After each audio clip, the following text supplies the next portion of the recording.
Otto's going to read Blue Hat, Green Hat to us. Red, blue, green, red, up. Next. Red,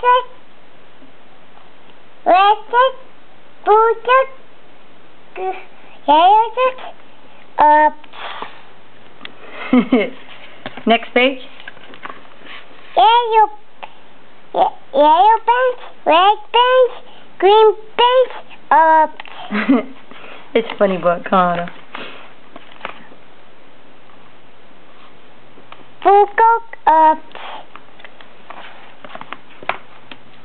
Yellow socks, up. What color socks? Red socks, up. Yep. Yellow shoes, green shoes, yellow shoes, blue shoes, up.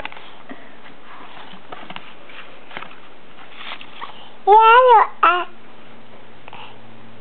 green coat, blue pants, red shoes, up. Good job, Otto. Give me a high five. Yes. That's Otto's first book he's read.